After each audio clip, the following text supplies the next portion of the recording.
বাসায় যদি একটু প্রসেস করা কসকতে পাওয়া যায়, স্যালমন মাছের পিস থাকে।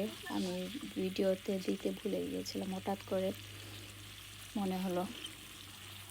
বাসায় সেরকম কোনো মাছ নেই, তো স্যালমন পিসটা ছিল। তো ওটাকে ধোয়াধুয়ির কোনো ব্যাপার নাই, একটু মশলা দিয়ে ওটা প্যাকেট করা থাকে।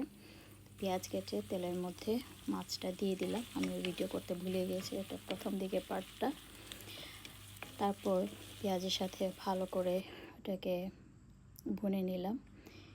তার ফাঁকে একটু লেবু পাতা ছিঁড়ে রাখলাম, এটা আমি পরে কচু শাক রান্নাতেই ব্যবহার করব।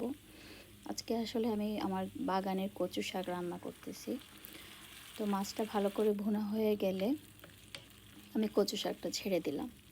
কচু শাকটা আগে সিদ্ধ করে রেখেছিলাম একটু লবণ দিয়ে।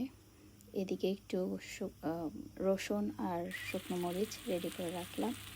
কচু পাতাটা দেওয়ার পর কিছুক্ষণ ভুনে নেওয়ার পরে পানিটা যখন একটু শুকায় আসলো, তখন আমি লেবু পাতাগুলো দিয়ে দিলাম। আরও কিছুক্ষণ রান্না করব, আর একটু শুকাবো পানিটা। যতক্ষণ তেল হয়ে উঠে না আসবে ততক্ষণ পর্যন্ত এটাকে রান্না করব ঢেকে ঢেকে। একটু লবণটা চেখে নিলাম, আর একটু লবণ লাগবে আমার জন্য। তারপর এটা যখন দেখলাম যে পানিটা শুকিয়ে আসছে, তেলটা উঠে আসছে, তখন আমি একটা বাটিতে রেখে দিলাম। একই প্যানে আমি একটু বাগার দিব, এই জন্য আবার একটু তেল নিয়ে নিলাম, অল্প একটু, সামান্য একটু তেল। যদিও কচু শাকে অনেক তেল হয়েছে, এই জন্য আমি এটা হয়তো বা ব্যবহার করব না।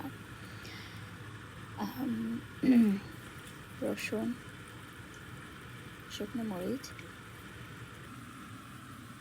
পাশের চুলায় একটু মিষ্টি কুমড়া ভাজা, একটু মাখো ডাল, আর এই কচু শাকটা রান্না করা হচ্ছে। বাগারটা দিয়ে দিলাম, উপরে ছেড়ে দিব।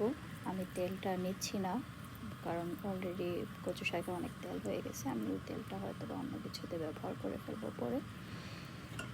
ব্যাস, এই মাছটা দিয়ে যদি কচু শাকটা রান্না করি, আমার মেয়েরা খুব পছন্দ করে খায়।